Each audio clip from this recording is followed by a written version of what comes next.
गुरुपद कंज कृपा सिंधु नर रूप हरि महामोह तम पुंज जासु वचन रवि कर निकर हरि। गुरुर ब्रह्मा गुरुर विष्णु गुरुर्देवो महेश्वरः गुरुर साक्षात् परब्रह्म तस्मै श्री गुरुवे नमः। तस्मै श्री गुरुवे नमः। अज्ञानतिमिरान्धस्य ज्ञानाञ्जन शलाकया चक्षुरुन्मीलितं येनः तस्मै श्री गुरुवे नमः। तस्मै श्री गुरुवे नमः। तस्मै श्री गुरुवे नमः। उपस्थित परम आदरणीय धर्मानुयायियों, ईश्वर के परम प्रिय आत्मीय जनों, सबसे पहले तो आप सभी को छोटी बहन बेटी स्वरूप आज मेरा परम सौभाग्य जो आप सभी के बीच में मुझ जैसे को बैठने का अवसर मिला, उसके लिए बहुत बहुत बहुत आभार व्यक्त है आप सभी को। साष्टांग दंडवत प्रणाम है। और यहाँ उपस्थित जितने भी वरिष्ठ जन हैं, जितने भी गणमान्य अतिथिगण बैठे हैं, हमारे बड़े भाई साहब हैं, उनकी अर्धांगिनी है, बड़े हर्ष का विषय है। आज उनकी 22वीं सालगिरह है, ये वर्षगांठ है जो इन्होंने बड़ी अपार हर्ष का विषय है कि इस सालगिरह को, इस वर्षगांठ को लोग बाहरी औपचारिकताओं को करके निभाते हैं।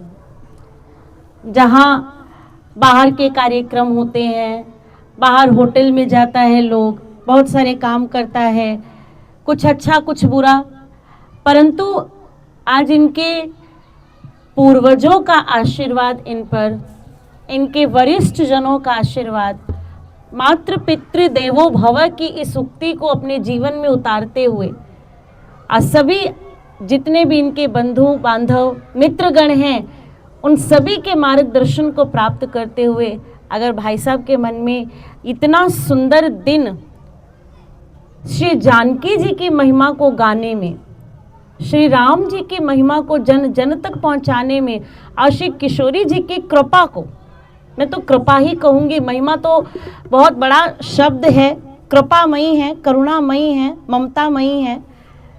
उनकी कृपा को, उनकी ममता को, उनकी करुणा को हृदयस्थ करते हुए और उस कृपा को, उस ममता को, उस दया को जन जन तक पहुंचाने का ये जो संकल्प आज आप सभी के माध्यम से इनके द्वारा लिया गया है, वो बड़ा ही प्रशंसनीय है। और आप सभी में विराजमान श्री किशोरी जी, श्री जानकी जी के उस प्रेम को, करुणा को, दया को वंदन करते हुए, अभिनंदन करते हुए इतना ही कहना चाहूँगी, सिया राम मैं सब जग जानी, करहूँ प्रणाम जोरी जुगमानी। और दूसरा सबसे बड़ी बात, आज जिनकी गाथा, जिनकी महिमा, जिनकी कृपा, जिनकी करुणा के इस ध्वज को उठा करके आप सभी जन जन में ये क्रांति, जन जन में ये जागृति जो जगा रहे हैं, आज पहले उस जागृति के संकल्प को पूर्ण करने में जिन्होंने अपना योगदान दिया, अपनी भूमिका निभाई, और जो स्वयं श्री जानकी जी के प्रथम पुत्र के रूप में आज भी हम जिन्हें पूजते हैं, मानते हैं, अपने जीवन में लेके चलते हैं, जिनको कहते हैं कि उनको याद किए बिना, उनका सुमिरन किए बिना, उनका आह्वान किए बिना तो राम जी का भी कोई कार्य संपन्न नहीं हुआ था। तो आइए एक बार श्री हनुमान जी को, श्री जानकी जी के प्रथम पुत्र को स्मरण करते हुए इस सभा का थोड़ा सा शुभारंभ करते हैं। अब भैया आपके जैसा मुझे तो आता नहीं है, लेकिन टूटी फूटी वाणी से जो मैं कह सकूं, त्रुटि को क्षमा कीजिएगा, बस चलते चलिएगा। हृदय में श्री हनुमान जी का स्मरण करते हुए, और जिन्हें स्वयं माँ जानकी जी ने ये वरदान दिया था, अष्ट सिद्धि नवनिधि के दाता, है ना, तो उनके समक्ष आप और हम क्या हैं ये तो मैं नहीं जानती, तो वही जाने, ठाकुर जी जाने, किशोरी जी जाने। लेकिन आइए हृदय से एक बार पवन पुत्र हनुमान जी को स्मरण करते हुए आइए उनको याद करते हैं। दो पंक्तियां हमारे साथ आप सभी गुनगुनाएंगे। वीर हनुमाना अति बलवाना, वीर हनुमाना अति बलवाना, राम नाम रसियो रे, ए प्रभु मन बसियो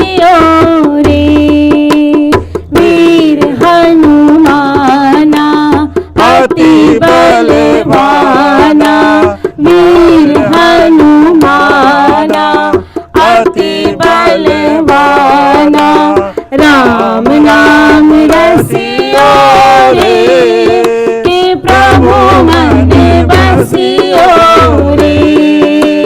राम नाम रसियो रे, कि प्रभु मन बसियो रे। ना कोई अर्जी, ना कोई अर्जी, सब कोई अर्जी, सबकी सुनियो रे, कि प्रभु मन बसियो रे। वीर हनुमाना अति बलवाना, वीर हनुमाना अति बलवाना, राम नाम रसियो रे, कि प्रभु मन बसियो रे। जो कोई आवे अर्जी लगावे, जो कोई आवे अर्जी लगावे, सबकी सुनियो रे, कि प्रभु मन बसियो रे। सबकी सुनियो रे, कि प्रभु मन बसियो रे। वीर हनुमाना अति बलवाना, वीर हनुमाना अति बलवाना, राम नाम राम नाम राम नाम रसियो रे, कि प्रभु मन बसियो रे। राम नाम रसियो रे, कि प्रभु मन बसियो रे। वीर हनुमाना अति बलवाना, वीर हनुमान। बोले पवन पुत्र हनुमान की, बोले श्यावर रामचंद्र भगवान की, आदि शक्ति मां जगदम्बिका भवानी की जय। बहुत हर्ष, खुशी और हृदय में बड़े आनंद का एक जो सोता होता है ना, उसको अनुभव करते हुए बड़ी प्रसन्नता मुझे महसूस हो रही है, आनंद महसूस हो रहा है। माँ जानकी जी की इस पवित्र मिथिला धाम की इस भूमि पर आज जिस कर्तव्य को, जिस कार्य को, जिस संकल्प को आप सभी लेकर के चल रहे हैं, यही मंगल कामना करूंगी श्री किशोरी जी सदैव आपके इस संकल्प को परिपूर्ण करने के लिए, जैसे एक माँ अंगुली पकड़ करके अपने बालक को साथ लेकर चलती है, रास्ता दिखाती है, क्योंकि माँ कभी नहीं चाहेगी कि मेरा बच्चा पथभ्रष्ट हो, कहीं गिरे, ठोकर भी लगे। वो अपने शरीर पर चोट सहन कर सकती है, अपने ठोकर खा सकती है, अपने गिर सकती है, अपने प्राणों पर संकट को महसूस कर सकती है, लेकिन अपनी संतान पर कभी दुखों के बादल तक भी नहीं आने देती। वो शक्ति उस विधाता ने भी माँ के ही भाग्य में लिखी है, स्त्री के भाग्य में लिखी है, उस जगदम्बिका के भाग्य में लिखी। उसकी तो खैर कोई कल्पना कर ही नहीं सकता और ना तुलना की जा सकती है।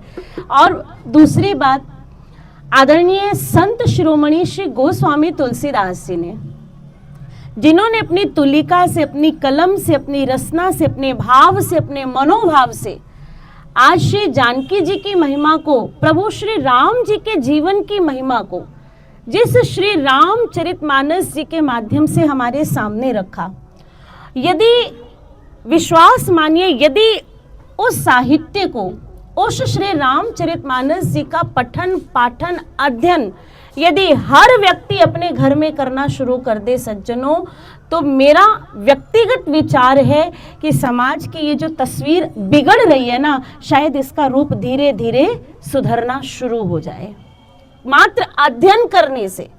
एक बार मुझे बहुत सुंदर याद आ रहा है, एक बार एक भक्त ने गोस्वामी श्री तुलसीदास जी से ये बात पूछी कि बाबा, आपने अपनी तुल्लिका से, आपने अपनी कलम से, आपने अपने मनोभाव से श्री राम जी के संपूर्ण जीवन चरित्र को मर्यादा की जिस सीमा में बांध करके श्री जानकी जी, श्री किशोरी जी के जिन आदर्शों को आपने साहित्य के माध्यम से जनमानस को धरोहर के रूप में दिया है, उस साहित्य का नाम आपने श्री रामचरितमानस ही क्यों रखा? आप कुछ और भी रख सकते थे, है ना। तो बड़ा भावुक उत्तर उस समय गोस्वामी तुलसीदास जी ने दिया। ये मैंने संतों के, गुरुओं के, विद्वानों के मुख से सुना है, क्योंकि अब कितनी सत्यता है ये बात तो हम नहीं जानते, लेकिन जो बात का सार है, तत्व है, उसे पकड़ने का प्रयास करें। गोस्वामी तुलसीदास जी ने बहुत सुंदर कहा कि जिस दिन हर मानस के पटल पर, हर मानस के हृदय पर राम का चरित्र जिस दिन उतर जाएगा, उस दिन रामचरितमानस व्यक्ति के जीवन में घटित हो जाएगी। उसका स्वयं का जीवन राम के आदर्शों पर चलना प्रारंभ हो जाएगा। उस व्यक्ति का घर ही अयोध्या धाम हो जाएगा, उस व्यक्ति का घर ही मिथिला धाम हो जाएगा, जिस दिन श्री राम जी का चरित्र व्यक्ति के मानस पटल पर उतरना प्रारंभ हो जाएगा। और इसकी नींव, इसकी आधारशिला कब रखी जाएगी? जब हम राम जी के जीवन को पढ़ने का प्रयास करेंगे, समझने का प्रयास करेंगे, श्री किशोरी जी के जीवन को बड़ी सूक्ष्मता के साथ अध्ययन करने के साथ साथ उन आदर्शों को अपने जीवन में उतारने का प्रयास भी करें। आज वर्तमान परिवेश पर यदि दृष्टि डाली जाए तो मेरे हिसाब से